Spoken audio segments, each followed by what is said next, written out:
Hello everyone, it's Silvia from Tarot. Welcome to my channel. So last week I posted a flip through and my first impression of the Le Tarot Arthurien by Claire Duval and illustrated by Anatorian, and that was really interesting because what happened was that I was going through the cards and I was going through the suit of swords, which is one of the suits I always pay attention to because I want to see if I have a little bit of a leeway in order to interpret especially the Three of Swords and the Ten of Swords in a slightly different way, taking into account numerology that I like so much, rather than the usual heart pierced by three swords. And the Three of Swords, truth be told, in this deck is very much so taking into account the nuances of numerology. So the three being a number of growth, after the two, the realization that we're not by ourselves anymore, but we are part of a community, and this community, once we are okay with that, then it starts growing. But being the suit of swords, the suit of the mind, obviously we need to reflect that. So what is the growth in the suit of the mind? Now, generally speaking, the three is to be seen as the card following the two. So the Two of Swords is being stuck basically between a rock and a hard place, not knowing where to go. But that sense of being stuck is because we're overthinking already, and in our minds there's a couple of things that basically they don't let us sleep, and we cannot make up our mind. We can't necessarily move. We feel like we're stuck. We feel like we have absolutely no options. And then we move into the three, which, it's the exasperation of this situation of the two. And, here comes the headaches, here comes the anxiety, etc. So that's, the way in which this tarot deck is showing the Three of Swords is actually very nice. But what I wanted to show you today is the Six of Swords, because I have had a conversation with a few of you in regards to this card. So we were all looking at it, and to be honest with you, so this is the guidebook. It's a very chunky one, very beautiful. And this is the Six of Swords. So, okay, let's have a look at this. What can I see? What can I see in this card? We see a sword, obviously, because that reminds us of the suit. We see a tree with lots of branches, and the branches have some green leaves on them. We see some branches here with a little bit of black or blue, darker colors in any case. And then we see a book, which is rather large, rather big, and it's open. And it looks like a large book, so you would assume that it's heavy. However, the pages look as if it were a light book, in the sense that they are almost fleeting, they're almost moving. And then obviously you've got the roots of the tree, you've got some kind of a plane here, and and you can't necessarily see much else when it comes to symbols in this card. So the traditional representation of the Six of Swords, you all know that, because it is that kind of a journey we embark upon, not necessarily because we want to, but because we have to, and it really pushes us to better shores. And you can feel the pain in the Six of Swords because the waters are choppy, and you're kind of by yourself. Sometimes you have a child to take care of. You're scared. Most of the time, the person will be sitting in such a way that they'll be looking backwards, not forwards. And it's not an easy journey. But that's because it's the suit of the mind, and anything related to the mind, it's never easy. So that card is very important to me because for many years, I felt like that was my significator. I was going through a lot of changes. I was going through a lot of painful changes. But admittedly, there were things that needed to go. And it was a journey that I had to embark upon. And a journey that, even though it was not an easy one. It was definitely taking me to a better place. So whenever I see a Six of Swords that doesn't resonate with me, it kind of, I would say for the Six of Swords, it's not necessarily a deal breaker. However, I would say that if I don't resonate with it, it would bring a bit of a bitter taste in my mouth. So when I saw this Six of Swords, I was kind of thrown because I didn't necessarily see a bridge between my meaning and the general meaning of the Six of Swords and this card in specific. So having this conversation with people, I promised that I would have had a look at the symbols, I would have had a look at the meaning of the card, and report back and say whether, you know, this convinces me or not. Now, I have done that. I know my choice, but I want to leave it open because I don't want to influence anyone's opinion on it. And I'm just going to translate. So this is the Six of Swords. Obviously, as this book goes, you've got the title. The title in this case is The Lord of the Deserved Success. You have the second decan in Aquarius, Mercury in Aquarius.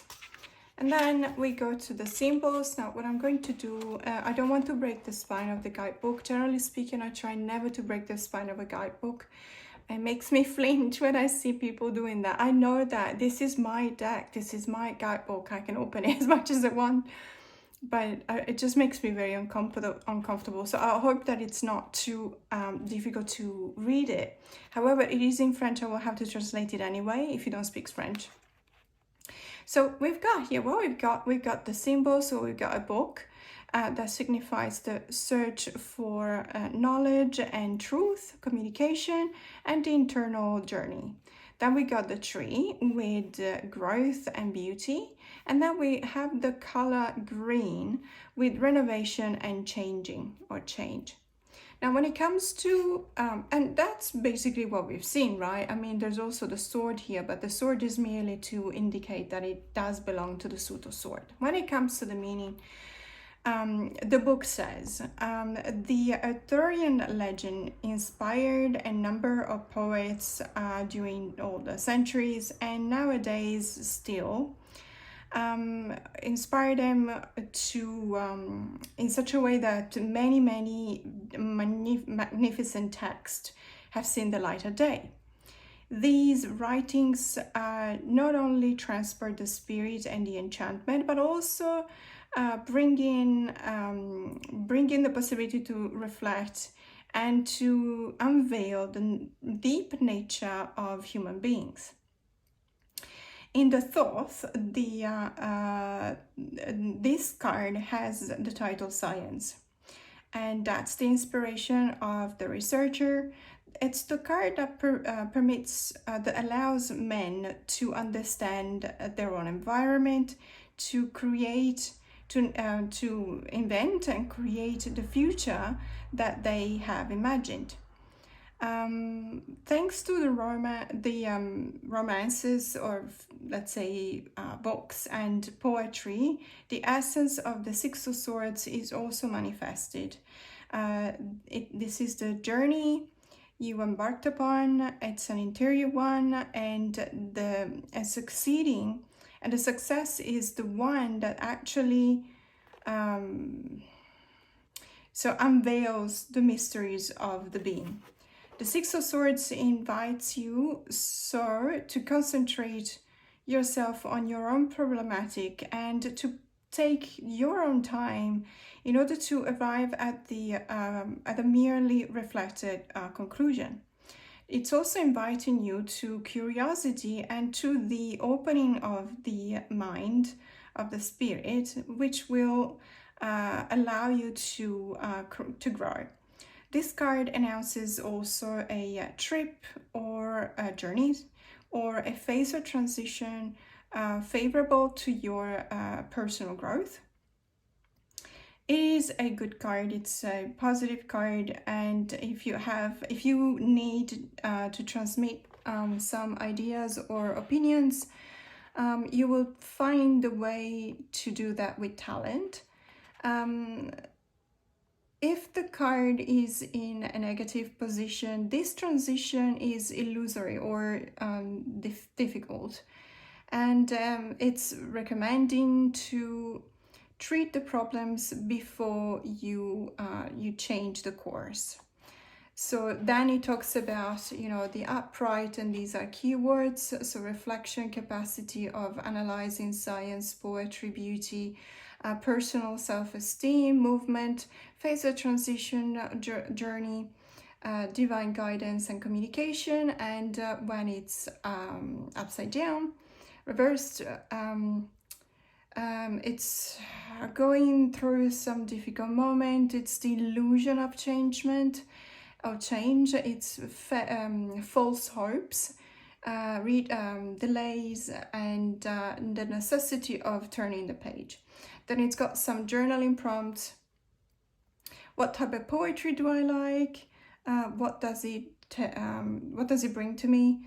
And how do I sweeten the phases of transition of my own existence? And how do I develop my analytical skills? And then it's got some kind of an affirmation. This is my sacred quest. And it says, je mets de la poésie dans ma vie afin d'adoucir la période de transition. So I would translate that, I invite some poetry in my life so that I can sweeten these times of transition. I don't know if that resonates with you or not. Ultimately, I'm going to say that, to be honest, 100%, for me, it does. It takes one more step. So it's not a direct, let's say, something visually striking. It's not an epiphany moment. This is something that is, it requires meditation, it requires thinking, it requires some kind of a journey on itself in order to understand, to see the Six of Swords indeed behind this card. However, it does reflect what I always like to find in a Six of Swords for me. This gave me the opportunity to start this tag we're going to have a look at today.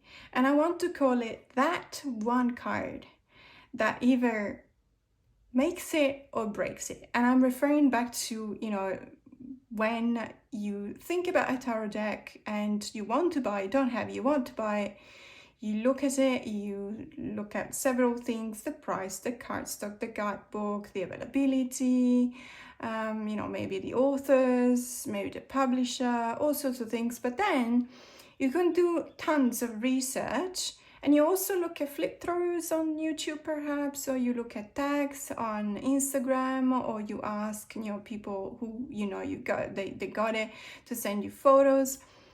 And ultimately, after you've done your own research, and, you know, it's almost as if you were literally studying in order to be able to know if this deck is going to resonate with you or not. Ultimately, it is down to that one card that either makes it or breaks it. It's that one card that you think about, that you either fall in love with or you just hate it so much that you cannot bring yourself to buy that deck, or you love it so much that no matter what the other cards are, you're still gonna buy that deck because you want to be with that card. So today I'm just gonna show you some of my most emblematic that one card that either makes it or breaks it. And it's not, let's say 90% are positive. So, you know, these are cards, that one card that made me buy a certain deck, a card that I really fell in love with. But there's also a couple of decks that really, how should I say this? I still like those decks because otherwise if I didn't, I wouldn't keep them. I would definitely try and rehome them. But whenever I pull that one card, I feel like flinching, and maybe I take a step back, and maybe in that particular moment, it's really something that bothers me. Let's have a look. I hope it's fun, and if you want to join in, I'll be happy to watch your videos. I have a few decks to show you, but there's no particular order, in the sense that I just went through my entire collection and I thought to myself, you know, what is that one card that made you fall in love with this one? What is that one card that made you not dislike, let's say, dislike this deck, etc. And I've come up with a few, so let's have a look. Okay, so as I said, there's no order, no particular order. So I'm just gonna grab them, you know, they're next to me on the table. And the first one I want to talk about is the Vindor deck. Now, the Vindor deck by Lia Panthea. And this deck, so I'm just gonna show you the deck. This is the first edition, by the way, and it's unfortunately out of print. There was a second edition without borders. I'm not entirely sure that it's still in print. I do know, however, that there is a couple of retailers that still have it in stock, so I'm just going to double check, and if I find it in stock, I'll put the link in the description box below. So the first edition is out of print, but it's the one with the borders, and perhaps, you know, I feel like there's a lot of people preferring it without borders. It's a very minimalist kind of deck. It's a lovely deck. One of the main reasons why I love this deck is because I know the story behind it. So the creator, Lia, went to Iceland, which is one of my favorite places in the world. And I think they spent a month in Iceland in order to be able to get the creative juices going. And this is the result of that. And let me tell you, it's really gorgeous. I love this deck. It pairs up really well. Ironically, looks slightly like the what's it called, the Other King Taro and the Line Strider by Sholo Thompson, but it also goes really well with Sholo's oracle decks, which are the Hedgehog Botanical and the Winter Seer. In particular, with the Winter Seer, it's just, you know, a match made in heaven, just in case you want to you know, try it out. Now, this deck, as I was saying before, it's kind of a minimalist deck. There's a lot of use of the blank spaces in opposition to the spaces in which there is an image, there is a symbol, and it's filled with color. And the minors are peepish, but it's the kind of peeps that it's actually not a lazy peep. You know what I mean? It's something that actually took a bit of an effort to create. So I'm perfectly fine with the minors being like that. Besides, peepish doesn't mean pip. And even this 7 of coins, for example, I like it. It's beautiful. Look at the 10 of cups. The queen of, well, the court cards are never peepish, obviously, but and look at this death card. It's probably one of my favorite ones. It's still, you know, the very common symbols of the skull for death, but it does present itself with a certain delicacy that you can't really find in other decks. And the 8 of coins, for example, you know, it's still forging with the liquid gold. So this deck is, as I said, I like it, it's beautiful, but it was I was thinking about it. Should I get it? Should I not? Because I do have the Line Strider, and even though once you get this deck you start seeing the differences as well. However, if you don't have it, you will be excused to think that it's a very similar deck to the Line Strider. And so my card, that one card that actually made me fall in love with this deck and convinced me to buy, is this one. So this is the Knight of Swords. I just absolutely love this card. Why? Because the Knight of Swords for me is the person who's not taking any orders. It's the person that is jumping into action with a certain, you know, awareness, not just pure energy. There is a lot of brain in here. Let's not forget that it is a suit of swords, so obviously it does take a lot of thought into consideration. And this is the person that doesn't take any orders from anyone. It's the warrior, according to the archetypes. And I love this idea. It's the warrior, but it's not just the warrior. It's the warrior that is opposed to the Knight of Wands, which is the Soldier. And to me, the Soldier, I don't remember whether it's the Knight of Wands or the Knight of Pentacles. It could be the Knight of Pentacles now that I think about it. But what I want to stress is that a warrior is fighting because they know what they're fighting for. And as a consequence, they also know how far they can go. They know what they want to achieve. They know their own goal. They set their own goals. And they really distinguish themselves out of the crowds. And this is the card of the warrior for me. I know that it sounds a bit odd because you just see a leg. And it's a leg of someone leaving. And so your gaze is drawn to the left of the card, left part of the card outside of the frame itself of the card. But that's a good thing, because it means that you've already stood here, you've been standing here, you know, amongst everyone else who will probably shouting orders at you, and you at a certain point you go, you know what, I'm just gonna go and do my thing. I'm just gonna go and win this war. And I won't win this war for you or because you've been yelling at me to do that, but because I decided that it is what I am meant to be doing. So I never seen a Knight of Warrior, or for that matters, I never actually seen any card in which, you know, the protagonist, the character of the card is literally just left. And I loved it. I loved it immediately. From the moment I saw it, I knew that I needed this deck, because I really like what this card brings to my own interpretation of the Knight of Swords. So that one card for the Vindor deck is the Knight of Swords. So the next deck we're going to have a look at is the Golden Dragon Tarot. Apologies, this is an out of print edition. It's a A.G. Muller edition from 1994. It was a very inspired gift by someone who really must know me very well, because I haven't stopped looking at this deck, admiring how much I like it. And this deck in particular brings back so many memories of my dad, because he used to love this kind of prints.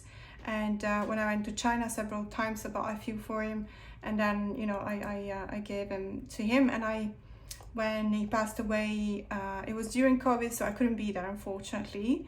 But one of my closest friends went there and to his place, and, you know, and she was helping me out by saying, okay, I've got this, I've got that, what do you choose? And, you know, and when I saw this print, I immediately took it.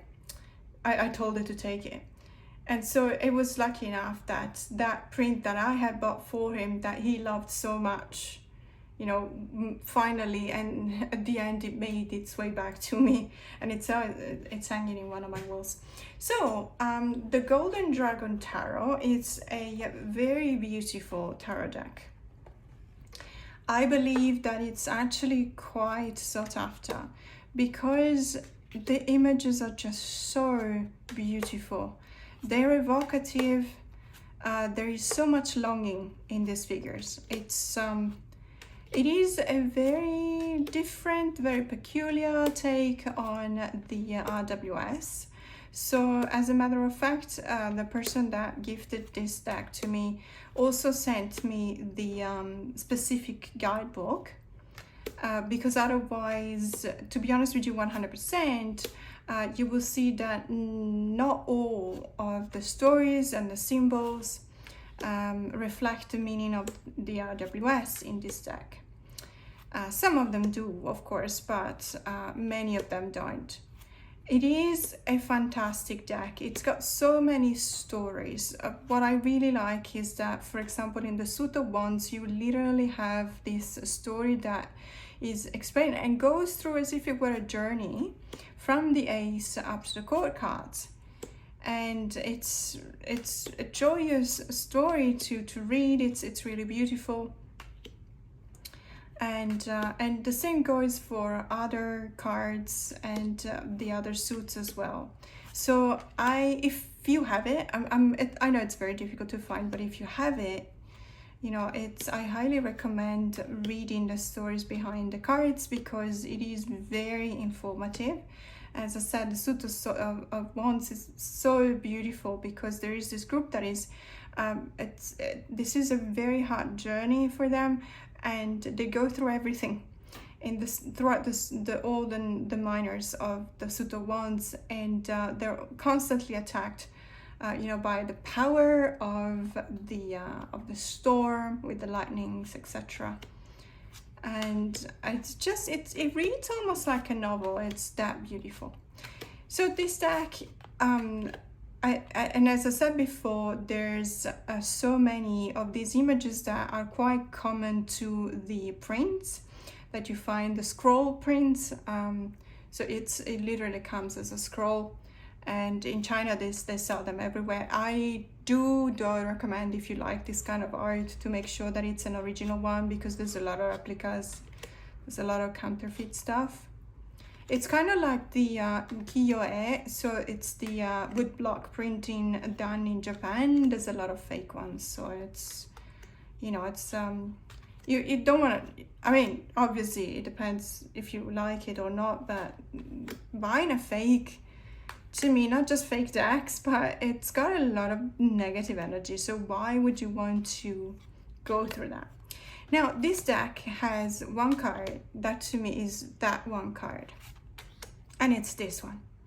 This card is so beautiful. I absolutely love it. It's the Four of Coins. I don't know if you can see. So it's a very simple scene. What it shows is one of those really narrow, kind of canoe-like kind of boats with a lamp, because this is nighttime. We can tell also by the fact that there's the light of the moon that is actually illuminating one of the karst formations in this lake or river, or, you know, even the sea. And the 4 coins, we see them here because, you know, they are interspersed in the card just to signify and to point to the fact that this is the suit of coins. And we've got the a bird. This is a it's a bird that is very similar to an egret, so where did I see it? Hangzhou. I think it was in Hangzhou. I could be wrong, but it's in several places around the coastline in China, and other places too in Asia, where they actually train. Or was I in Guilin? In any case, so they train these birds to fly, to fish, and then come back. And you know, and they literally regurgitate out the fish onto the basket here that you can see. And this is a fisherman, and he's, you know, standing on the boat with an oar. And this, I really love this card, and the reason why this is that one card that really made me fall in love with this deck is because I have seen throughout Asia, I have seen so many of these fishermen. No matter when you go, you can still go. Like, for example, last year, that was 2023, I went to Sri Lanka, and down in the Marissa area, which is on the south of the country, you still see the fishermen that stand up on a stilt in order to fish. Or you go to Guilin, or you go to Inla. Inla is a lake in Myanmar where there's a lot of, you know, there's famous fishermen that they pretty much have this kind of stand up, but they also have a kind of they sit on some kind of a perch in order to be able for them to actually see a little bit better without the reflection, you know, see the fish a bit better in order to be able to catch them. And it's always something that brings me back in time. It really gives you the idea that you're back in a much simpler kind of age. You can't even identify, where, you know, people were still literally just making their living out of fishing. This kind of fishing, not industrial fishing, because obviously we're talking about two completely different things. And I feel like this tradition is something that we should really fight to maintain and to preserve, because it's just absolutely mind-blowing when you see something like that. So this is that one card for the Golden Dragon Tarot, and it's the 4 of Coins. The next deck I want to show you is the Venetian Tarot by Eugene Vinitsky. If you have watched some other videos in my channel, you will know that every time that there is a card or even a tarot deck in itself, so in this case, that refers back to Venice in any way, whether it's because of tradition, whether of the mask, for example, the carnival, whether it's because of the scenes depicted, whether it's because of historical facts and everything, my heart sings. And it's because I come from Venice. I love it. It's still one of my favorite places in the world. I love even the smell, and I know that it may sound really weird, because if your experience of Venice was just during the summer months, you probably turn your nose to that and you probably think that I'm crazy, because it can smell in summer, and that's nobody's fault. It's because there's an intricate system of canals, and sometimes the water is not exactly flowing, so you will have algae, you will have all sorts of bacteria, and that's what stinks, okay? But I don't care, because to me, I have so many memories related to Venice, and it's fine. Even the smell, it's a Proustian kind of memory, in the sense that I smell that and it will bring back memories of something. So the Venetian Tarot. Now, there's a couple of things I have to say about this deck. It doesn't have my favorite cardstock. It's a glossy cardstock. It doesn't have my favorite gilding. It's one of those gold gilding that you don't even have to use it and it will start chipping. You just look at it and it chips. Definitely, let's say, well, the cardstock is one main drawback for me. Everything else I love about it. It's really beautiful. I like the colors. I like the symbols chosen to represent what card. I love the fact that we have the Lion of San Mark's lion on the column to, you know, as a symbol for the star card, which is my favorite card. So there's a few things that in this deck, I would say there's pros and cons, okay? So the cardstock is definitely a con. The gold gilding is definitely a big con. And there's a few other things that I'm not entirely happy about. A few of the masks, this is not the only one, but that's the one that I see right now, do not correspond. So you can find masks like this one in Venice. It's very hard to find a full face mask. That is not a traditional mask. However, it has been introduced with time. It's just that this particular, I don't know why, but this character in particular gives me a bit of a uncomfortable feeling. This is very typical of the Commedia dell'arte. So all these masks had a persona. They were dramatis personae, and they have their own names. So we have Arlecchino, for example. In the south of Italy, we have Pantalone. You know, Brighella is in Milan, and so on and so forth. There's a few of them, but you will see them all wearing their traditional clothes when it comes, when the carnival comes.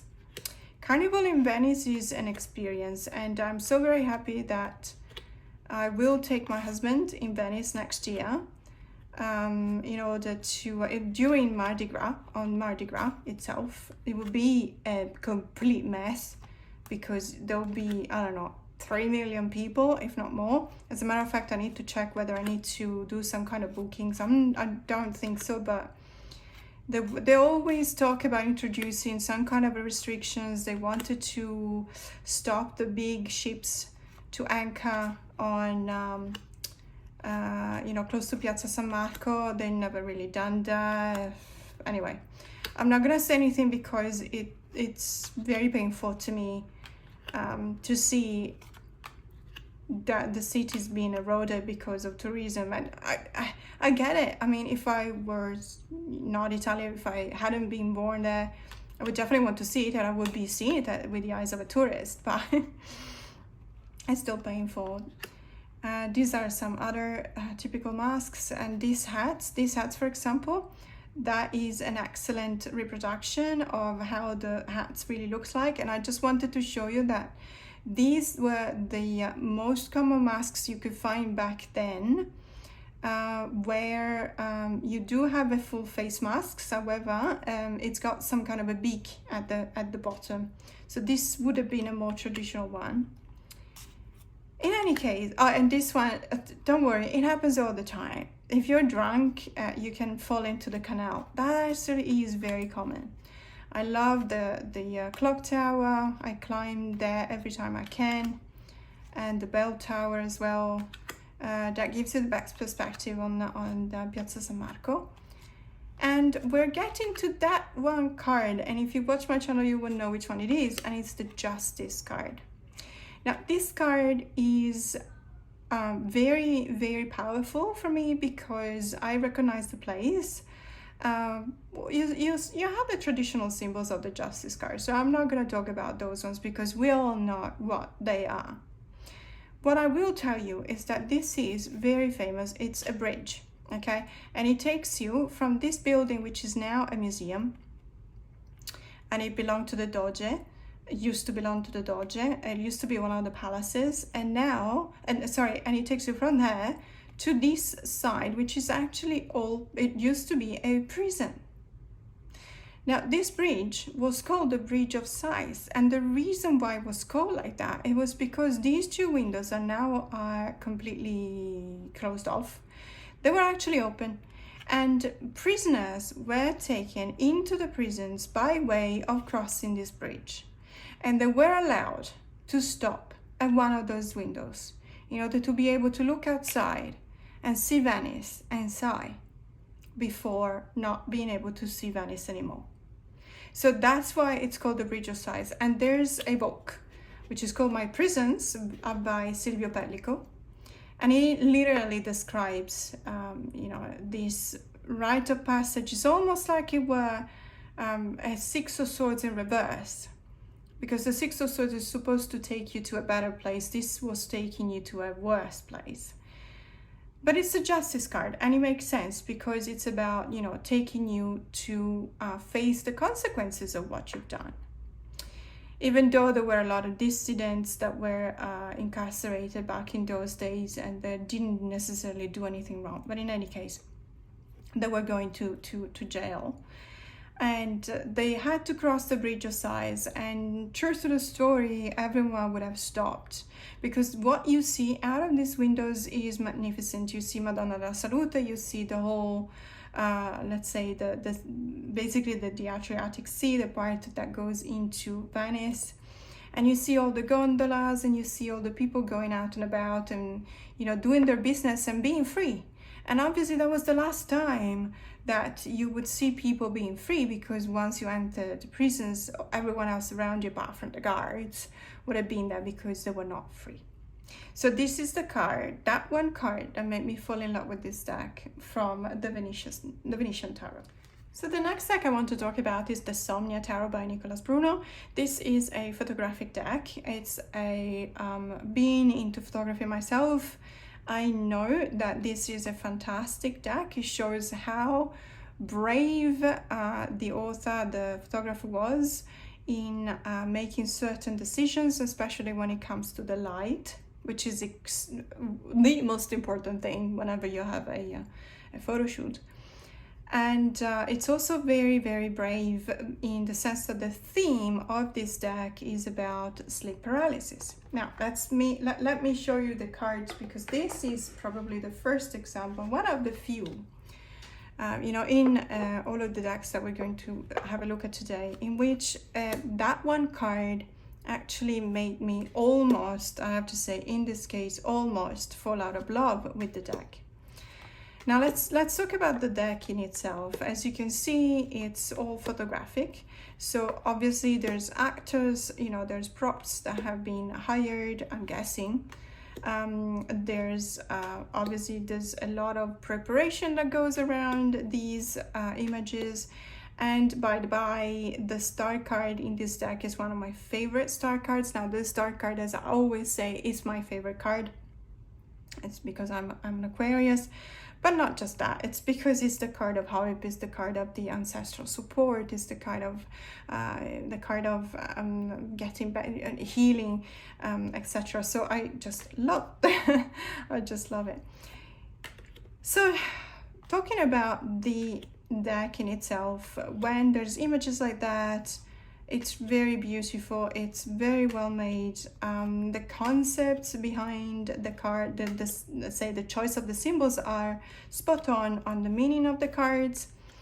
And I could not praise Nicholas Bruno anymore, because it's just the mastery of everything that is related to photography. It shows in each and every card. It shows in the choice of the time of the day in which to take the photos.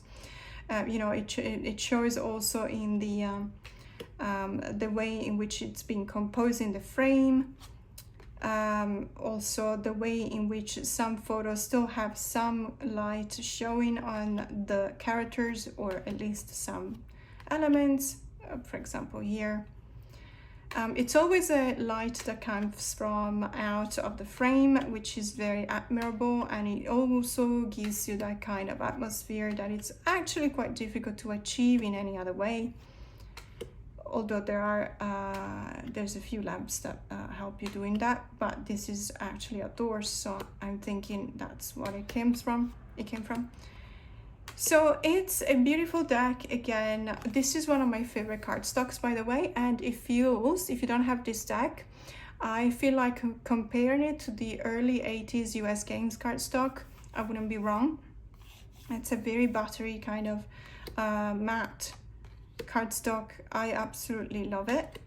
But just to get slowly to what that one card is in this deck, is the feelings of being stuck, of being imprisoned, which is perfect because it is the theme of the deck. I mean, sleep paralysis is about that, isn't it?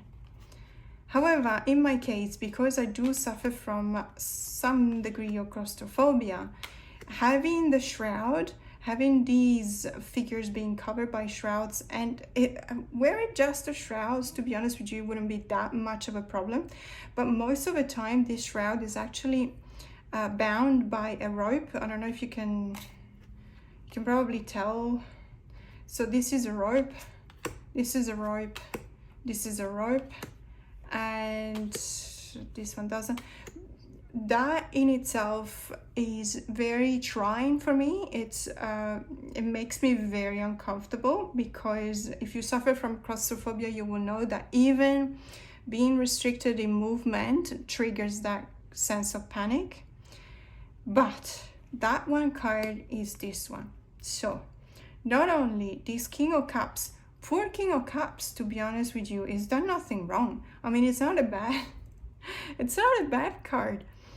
This King of Cups not only is covered in a shroud, which is tied at its neck by a rope, but there's also quite a fair bit of water, because if this stream is constant, I can assure you that it looks like it's not that big a deal, but he's completely drenched.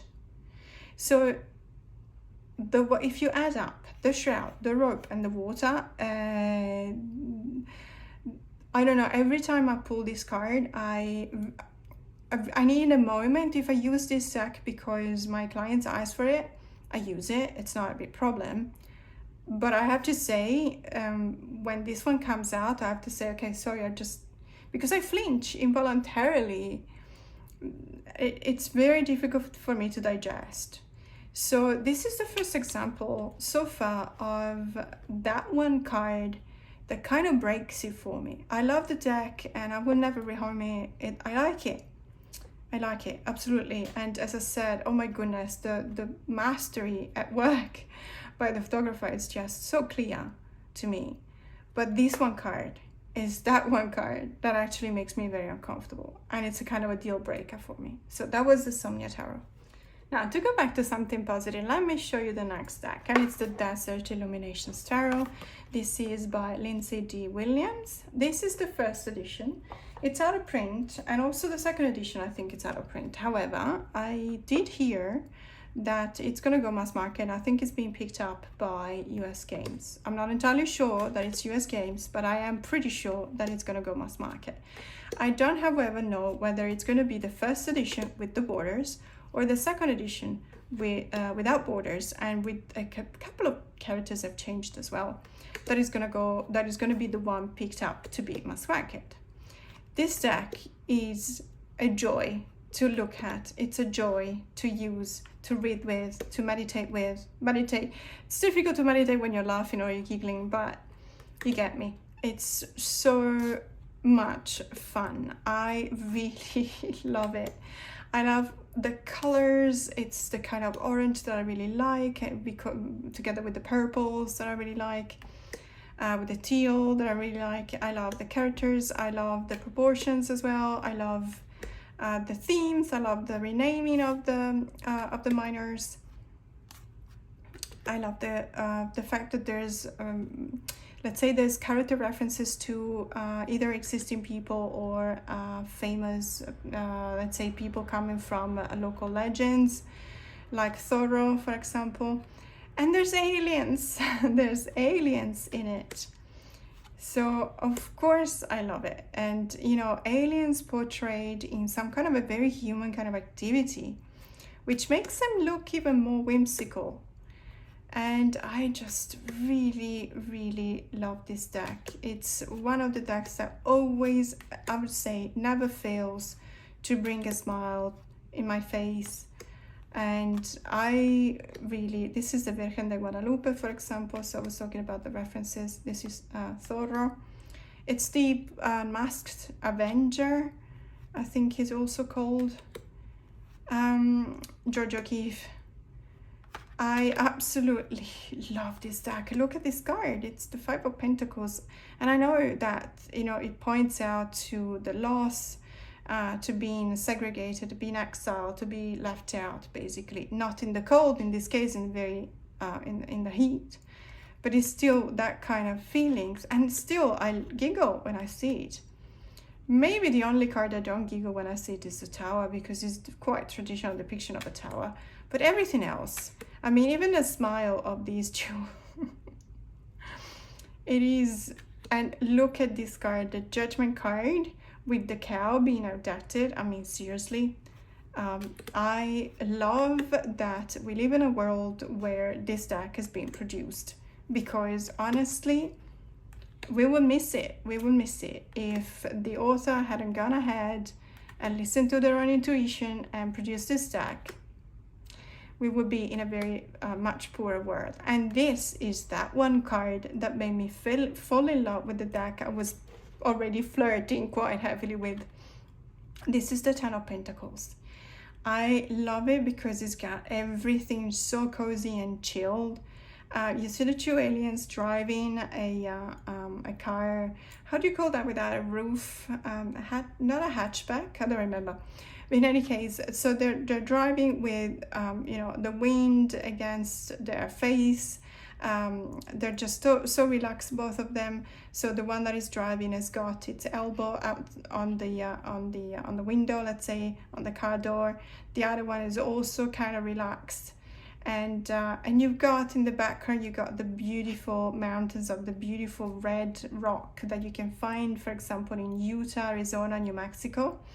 And then you've got this kind of movement towards the cosmos, the movement towards the sky. And it's the movement of these aliens that it looks as if they're going away. And it looks as if, I want to interpret that my own way. And this is not, to be honest with you, I don't remember what the card reads in the guidebook, this particular card. But to me, it's like these two actually decide to stay on Earth. You know, they've been sent here to probe, they've been sent here to investigate and do a scientific investigation, and also to understand whether it's a planet they want to stay in or not. And, you know, their counterparts have arrived and they're like, okay, let's go back home. And they're like, nah, you know, I'm just going to stay here. I'm just gonna stay here. I prefer this planet anyway. It's a cool planet. I'm just gonna stay here. And look at them, relaxed and driving away. So this is that one card from the Desert Illuminations Tarot that made me fall in love with this deck. So the next that one card is from the Ephemer. Sorry, I don't know how to pronounce this. Taro, which is by Arthur Wang, and it's, let's say, Arthur is the author of the True Black Tarot, which is a fantastic, magnificent tarot deck. And only this year the Kickstarter campaign launched, and you know, it came and went and I missed out on it, but I was so very lucky to find someone who sold me this deck for a very reasonable price. I think that now they are shipping out, they have already finished shipping out all of the Kickstarter orders, and now they're probably shipping out the orders on the official website. So I will link it in the description box below, just in case you want to grab this deck, which is a joy. It's a joy to look at. It is so beautiful. I mean, I don't know if I can angle the cards in such a way that you can see the gold foil, the gold stamping on the cards. It is so beautiful that it really, it looks celestial to me. It's not just because of the gold foil, but it's also because of the characters. They are, sorry, I need to say there is nudity in almost every card. However, it's a very stylized kind of nudity. And it's also a nudity that is not representative. It's more like, I would say it's not representative in the sense that it does not want to represent a particular person. And in such, let's say, if we look at it this way, we're also not bothered by the fact that there's no diversity. So there's very little, let's say, diversity, especially when it comes to body shapes, age, or also I would say skin tones. But in any case, it's okay. The reason why I'm not too bothered by that, or I'm not bothered at all, is because this nudity, these humans, are actually transcending the human condition. The way in which they're posed, the way in which they're completely weightless, as if they were just floating in the air, indicates such a grace that it cannot be humans. These are not humans. No human could actually be this light and this perfect and this, and I don't mind that is the case. Is that Gattaca? Let me see.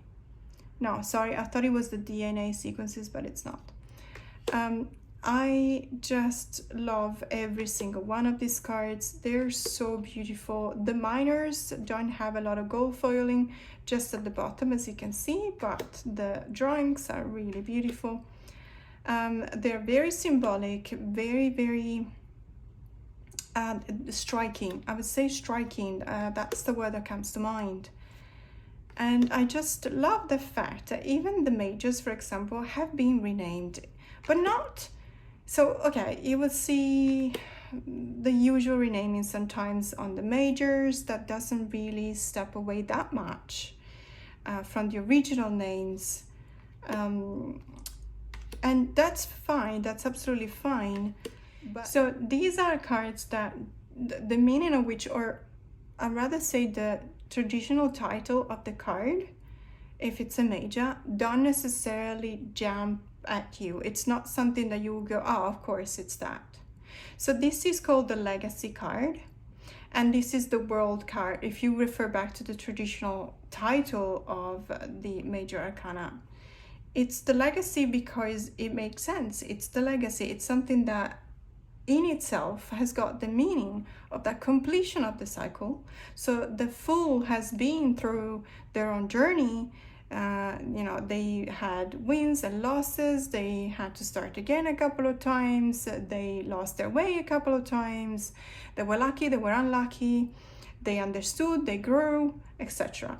They come to the end, and the World card is a legacy, if we think about it, because it brings every single moment of every single treasure that you have matured during your journey through all of the major arcanas comes to the end, but the end is the beginning for something else. So what would be a treasure at the end of one life cycle, it's actually a legacy for someone else.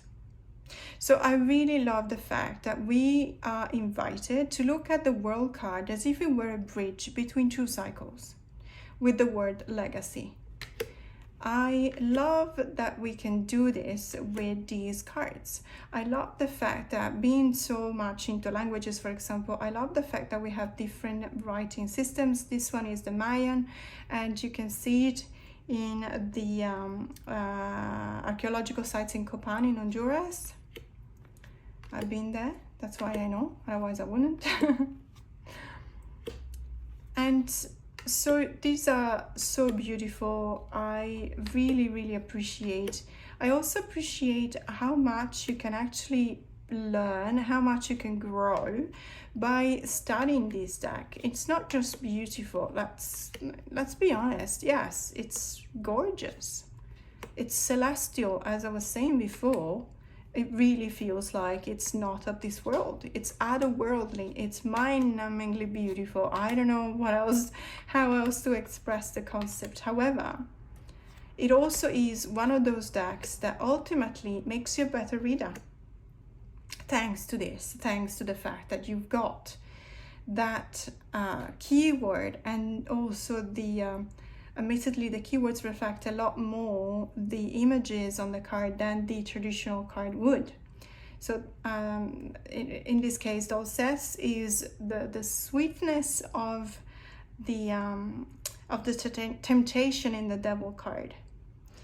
But it's what also makes everything else decay. And it's almost as if you can also see the egoism, the self. This figure is self-centered, because there's nothing more important. Everything else is falling apart around them, but the most important thing for them is to indulge. So I absolutely love that in this card, because it does give you the opportunity to talk about the Devil card in a different way, from a different perspective. So you probably understand now why I love this deck so much. It's not just, in this case, I would have to say that it's not just because of that one card, which is at the end of the deck, at the bottom of the deck, and I'm going to show you soon, but it's because every single card is absolutely gorgeous and fantastic. The only thing that I would have probably done in a different way, I would not have put some green and blue and yellow, but I get it, it's the Ace of Wands, so of course it's the power of fire, and you know, the power of all the colors, so that's absolutely fine. And when it comes to that one card, it's this one here. So this is called Defiance, and this is the traditional, if you want to refer back to a traditional major arcana, it's the Star card. But there's a lot that I want to say about this card, but in order not to make this video long, like 3-4 hours, what I'm going to do, I'm just going to read out of the guidebook. So this is the guidebook, because I feel that the guidebook is actually saying everything that needs to be said about this card, and also it really it really pinpoints the reason why I love this card so much. And it's not, let's say, they're not necessarily in the same order. So there you go, Defiance. So I'm just gonna read. Daring, motivation, resistance, self-belief. Our hero is rejuvenated by Healer, given clarity by Seeker, and finds strength and camaraderie in Counterpoint. Here, Defiance marks the pivotal point at which they must gather their newfound strength and reignite a rebellious passion. It represents the opportunity to evolve from passive acceptance to fervent resistance. Okay, so there's a lot more. Obviously, there's the explanation of this figure, which is carrying a very heavy, duty looking hammer, and there's this kind of a labyrinth. I don't know if you can see, but it's in gold foil. I hope you can see it. It's a labyrinth, and obviously it's just, you know, reaching out to the stars in order to pick one, and it's successful in picking a star. This is Defiance. The reason why this card is that one card that made me fall in love with this deck is because that's exactly how I want to look at the Star card now. The Star card for me has always been about healing. It's always been about, you know, the support coming from the ancestors, the support coming from the stars. about, you know, finding your true self finally after all of the destroying moments of the tower, finding back your own way to well-being, finding back your own way to yourself. But this card actually takes it to a whole different level. By calling the star card Defiance, it actually introduces a concept that I believe it's incredibly modern. And it's an invitation of counting on ourselves and believing in ourselves in such a way that we do not succumb to fear. This is a person that has been through everything, okay? This person has already been through death or sacrifice, or, you know, the Justice card or the Devil card. This person has been through all of the transformations that they needed to go through in order to be able to find their true self. And it turns out that their true self is someone who is reaching for the stars. And it's almost as if it was an invitation to tell yourself that you don't have to always be fearful. You don't always have to cower. You don't always have to retreat. You don't always have to hide. Because this card tells you that you can succeed, you can find your own self, you can find your own meaning and your own interpretation of life in itself by acquiring that kind of courage that it takes to reach out. And it's not just a matter of reaching the sky and touching the stars. It's a matter of convincing yourself that you can. And that's the defiance. Because unfortunately, I feel that especially in the last 5 years or so, we have been witnessing in the world in general so much fear. Whether it was justified or not, that's not what I'm talking about. Of course it was in many cases, but what I mean to say is that it is time to feel like we need to decide if we always want to be scared of something and be cowering and hiding and giving up on living, or we finally want to stand up, arise, reach for the stars and pluck one of them out of the starry nights. So that is that one card that made me fall in love with the Ephemeral Tarot. But now I want to talk about this deck. So this is the Enchanted Phyrexia Tarot by MJ Cullinane. It's the mass market edition released by Hay House. You probably all know this deck because it was released indie first, and then it was recently picked up by Hay House and released. And I've seen it quite often in many YouTube channels or, you know, on Facebook or on Instagram. I have to say, it's a gorgeous deck. I love the concept, I love the vibe, I love the energy, I love the symbols. As always, I very much appreciate MJ's artwork. And I always spend a few words of praise for MJ. MJ was one of the very few artists that still accepted to ship their decks to Australia during the pandemic. We were cut off from the entire world, and finding someone that had absolutely no problem, you know, in sending them out from the US to Australia, that was kind of liberating, and I'll be forever grateful. So this deck is really beautiful. As I said, it's got that kind of fairy kind of energy, but at the same time it's a very powerful deck as well. I love the combination of colors. I love the symbols in the cards. To me, this is a very airy deck. So perhaps, you know, this is a deck that I use at certain times in my practice, and I really like it. And I love this card. It's the World card, which is showing the lantern, a sky lantern festival, which is amazing. I have been to one of these festivals when I was in Taiwan, and it looks as beautiful as it is depicted here.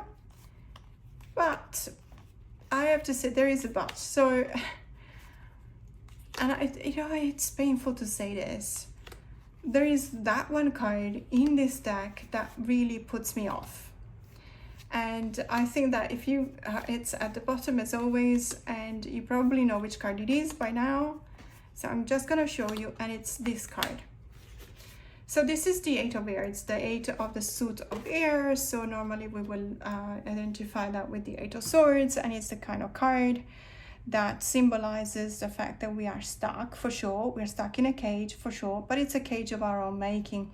Generally speaking, when it is portraying a person surrounded by a circle of swords, but the swords are not that difficult to evade. There's always, sometimes the person is blindfolded, sometimes they're just, only their hands are tied, but they're not really that tight. There's a lot of symbols to that. There's, you know, a way to read this card, which is the most, let's say, accepted and popular way to read it, as I said before, the cage of your own making. You're not realizing that it's your own mind that is creating all of these impediments and all of these obstacles and all of these issues. And you need to go through that moment in your life, because it happens to everyone, and it's something that we cannot escape, ironically. However, I get the fact of using the spider webs. I totally get it. Even though I have to say spider webs are very strong. So it's not really true that you can evade a spider web anytime you want. It's a human, yes, of course. But when an insect is caught, it's not that easy. And as a matter of fact, it is lethal 90% of the time. So it's not necessarily pointing at the easiness in which you could, if you wanted to, if you really wanted to, you could actually free yourself. I would not use the spider web, but I do get it. It's a trap, and as such, I recognize it. But did I have to put so many spiders in it? Honestly, I know, again, it's because it's the number 8, so you got 8 spiders. It makes perfect sense in many cases, but being someone who came to Australia with a pretty strong arachnophobia and having done giant leaps in order to cure myself of that, with prolonged exposure and cognitive behavioral therapy, and, you know, a lot of reasoning and studying and researching and understanding. And also, I think that the thing that really made me, let's say, cure me of my arachnophobia was the fact that I was exposed to huntsman spiders, which are harmless. So obviously you rationally know that they're not going to kill you. And being exposed to them for a prolonged period of time for the last 8 years, because living on the coast in Sydney, especially in the northern beaches, means that you have huntsmen everywhere around you. They're in your house, they're inside your house. And they are very big. And if you do have arachnophobia, I actually invite you to skip over a minute or two. Well, just a minute is fine, because this is not gonna go down well. So spiders, like huntsmen, actually grow kind of big. And when I say kind of big, I actually mean very big. And I mean as big as my hand. So I'm just gonna leave it here, and, you know, imagine a spider as big as my hand. They are harmless, but they can give you a heart attack. So a prolonged exposure to these kind of spiders, and finding myself in a situation in which I was home alone and I had to somehow deal with them, it kind of forced me. It was like throwing me into icy waters and telling me to learn to swim. I had to, because otherwise I would have succumbed, and there was no way that I would have done that. So I don't mean to say that I'm cozy with them, absolutely not, but I know what to do. And I actually, towards the end of those 8 years, before we actually moved to an area that thankfully does not have a lot of hunters, I was actually able to not kill them. Literally, there's like a whatever thing with a stick with a brush at the end on Amazon that I found that it's certified to be picking up spiders, and then you can release them into the wild unharmed. And so that's what I was doing towards the end, and I was able to do that. I would never have been able to do something like that 8 years ago. There is no way. It was thanks to this prolonged exposure that I was able to do that. However, these are not huntsmen. This looks more like tarantulas. I don't even want to look at them long enough to identify them. Honestly, I don't. And the fact that there is this sun at the back, and there are these butterfly wings, and it's almost as if this was a cocoon, you know, signifying the growth in which you go through, and at the end of the growth you exit the cocoon and you're transformed, and so you do kind of exit that cage over your making, etc. I still believe that it could have been rendered in a different way. It could have been depicted with less spoilers, and this is the one card in the Enchanted Phyrexian Tarot that is kind of a deal breaker for me. So we're almost at the end. We've got 2 more decks, and the next one is the Tarot Z, and this is a special edition by Los Scarabeo. The creator is Alejandro Colucci. It's the same creator of Tarot V. And let's have a look at this deck, because it's a really gorgeous deck. I love it. I love this deck. If you watch my channel, you'll know how much I love this deck. Why? I always say this, and it's because it reminds me of a book that I loved so much that I kind of now identify this deck with the book. And the book was called The Passage by Justin Cronin, and I just really, really loved that book. If you haven't read it, I'm not going to give you any spoiler, but it makes you look at this deck in a different way. It's difficult for me not to give any spoilers, because the thing that I want to talk about is a spoiler, so I will avoid saying that. If you watch any other of my videos, I do talk about it. These are not, the one thing that I can tell you is that these zombies, because, well, Tarot Z stands for zombies. These zombies, they are not inhuman. These zombies are depicted in such a way that they elicit sympathy. There is something that resonates with them, because they were humans. They still show you what their characteristics were before they became a monster, before they actually went through that kind of transformation that took away all the humanity. And yet, they still show you some of their features. They show you pride, for example. They show you despair. They show you fear. They show you aggressiveness. They show you defiance. It's something that it's so very clear coming out of these cards that it cannot be ignored. You cannot look at them and think of them as monsters, because they still retain that very feature, that very characteristic that made them humans when they were still humans. And so this deck becomes so melancholic for me. It really gives you that kind of sadness that other decks depicting zombies do not give you. And it's something that I am so very grateful for. It's moving, it's touching, it really makes me think about a lot of things. It makes me reflect on human condition and how far removed are we from this state, and what would be my characteristic as a zombie. My one thing that reminds me that I am still human, or that I was a human. And again, this brings me back to the book, and I don't want to say that, but there is a part in the book in which you have the distinct feeling of this sadness.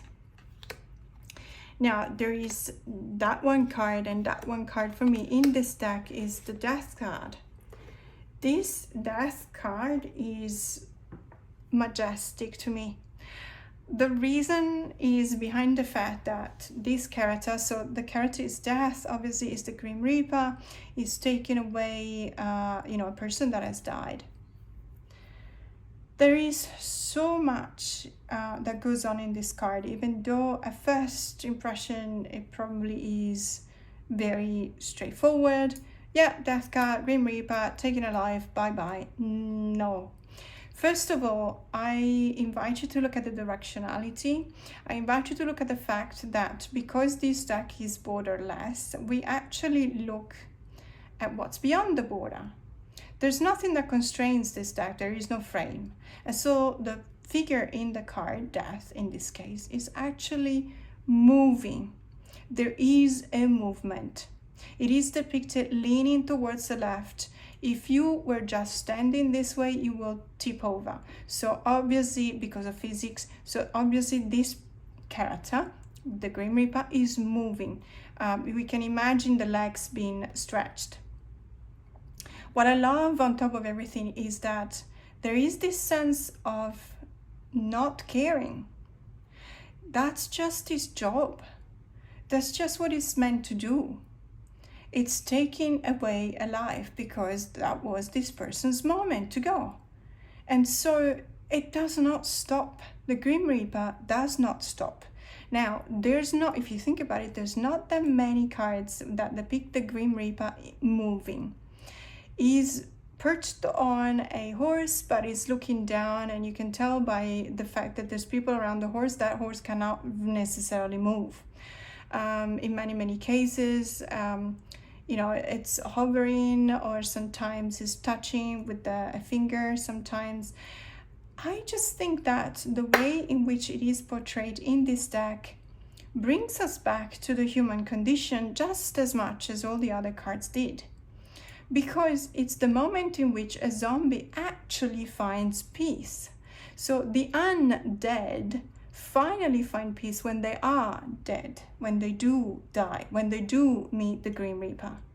And so the fact that the Grim Reaper is just fleeting by, and it's just a momentary presence in our lives, and it's just, like Kieran, the demon Kieran, that is translating, that is bringing the souls across the Styx. It's got that kind of power. And it's just absolutely superb to look at it this way. So this is that one card that made me fall in love with the Tarot. And the last deck I want to show you, it's the Illuminations Tarot from South New York. I don't know whether it's pronounced Mio-Ims or Mio-Ims. In any case, this is a still in print deck. It's a rather large deck, and it's one of my most beautiful decks. It's one of the most recent acquisitions. I love the vibe of this deck so much that I have actually not put this deck down for a moment ever since I got it. I had a really good look at it. And because there isn't a guidebook, I had the opportunity to, at the beginning I was desperate. I was like, oh, come on, I really need a guidebook here. I mean, it's not necessarily traditional in its symbols, but because there isn't one, I actually forced myself to ask my own intuition to, make an appearance and just let me know what I think about the cards. And it works wonders, because once you accept that there isn't a guidebook, you also feel free. It's kind of liberating, because you think to yourself, okay, well, if I say that one specific card reminds me of something, no one can say anything because there isn't a guidebook, and so it's legitimate. I am allowed to think whatever it is that I'm thinking. It's liberating. But this deck is not for the faint of heart. It's a very intense deck, not just for the symbology, not just for the, let's say, the skulls and the bones and the antlers and everything that you can see in the cards. There's also a couple of cards where I would say exercise a degree of caution if you're sensible to certain topics. Self-harm, for example. I would not recommend it for someone who's been through a period of self-harming, for example, because this is, there's a few of these images. Aside from that, what really comes across as very intense is literally what your intuition is doing, because some of these cards will have some kind of trigger in you, and it doesn't matter whether you come from trauma or not. I think everyone has been through some kind of trauma sooner or later in life. but it's very, very evocative. And this Six of Swords, if you look at the imagery in the Six of Swords, in this case, it's not necessarily traumatic. There's nothing really scary, there's nothing spooky about it. There's just swords and what looks like a character walking on top of them and carrying a flower. I think it is a flower. So there's nothing necessarily scary about any of that. I mean, yes, it is the Suit of Swords, and yes, of course there will be swords in the Suit of Swords, but it's the meaning that this representation conveys, that it's actually very powerful. That difficult journey you embark upon, it's a journey that literally sees you walking on top of your thoughts, because the swords in the Suit of Swords are the thoughts. It's the suit of the mind. So this card is literally asking you to walk, to step on your thoughts. Because the only way in which you can actually reach the other side of the lake or the river or whatever body of water this is that you're crossing is actually by stepping. And so by stepping on your own thoughts is a way for you to see them from a different perspective. You're stepping on them. You look at them from the above. You look at them from a different perspective, perhaps. That will help you. It's difficult now because you're going through them. You still see them. But once you're crossing to the other side, you will not see them anymore. So I really love the interpretations that, you know, this deck gives you the possibility to create in your own mind. And some of these cards are absolutely gorgeous, like this one, the Five of Cups it's almost as if it was the same person sitting, you know, with the Four of Cups, but then, you know, in the evolution of the five, so the disruption of the five. The five is, by numerology, is always a disruption because it's always related to the growth of the two with the duality, the growth of the three with the duality of the two. So it's destabilization at its best. However, the card that is that one card that really, really made me fall in love with this deck even more than what I actually was when I looked at it the first time. It was love at first sight, I have to say. So this card wasn't a deal maker. The deal was already made. It's just a reinforcer of the deal, let's say. As I said, there's a lot of really powerful imagery here, so not for everyone. This is that one card. So this is the Lover's card. Let's have a look. What do we see here? Because at first, you may not be able to see it. So there is someone obviously with their hand down. This is their left hand because the thumb is on this side. So this is their left hand.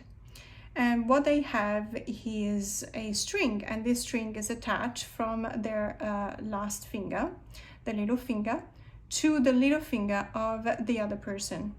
Now, this person's hand, it's not so we said that this one is the left hand. This one, however, is the right hand. So in order, if you think, and I know you're gonna try and do this, but this is not, it cannot be, see, it cannot be the same person. Because naturally speaking, when you put your hands down like that, so this is my left hand, this is my right hand, and if we turn the card upside down, just for you to see it 1 second, then I will turn it again.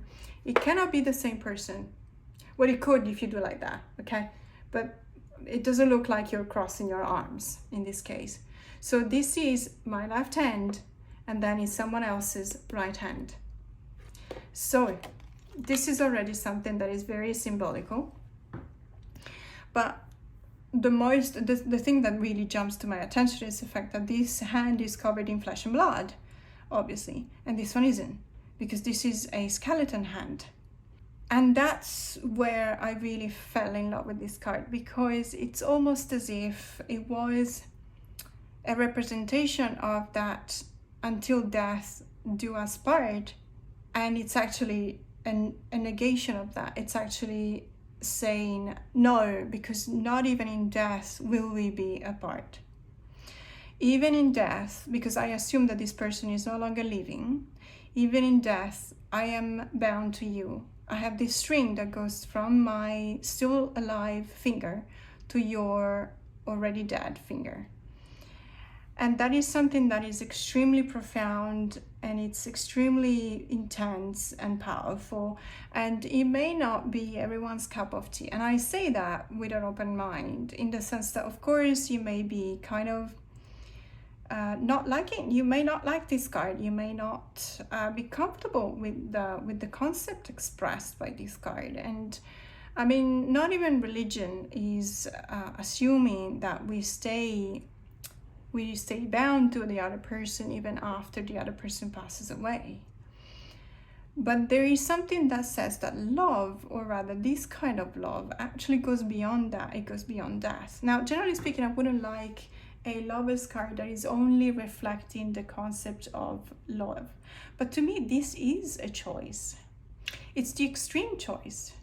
It's the choice that says that when you are facing the opportunity to actually break the string because the other person is not there anymore, so you're not bound to them anymore, not by law, not by religion, but you actually choose to be with them still. And so that is the ultimate choice to me, which is really, really a great concept for the Lovers card.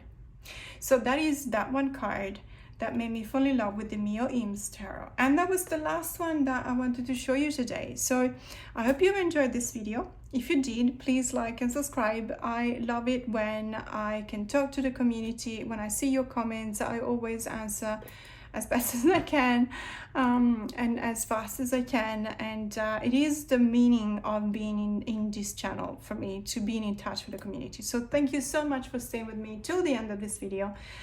There's more to come, but for now, enjoy your day.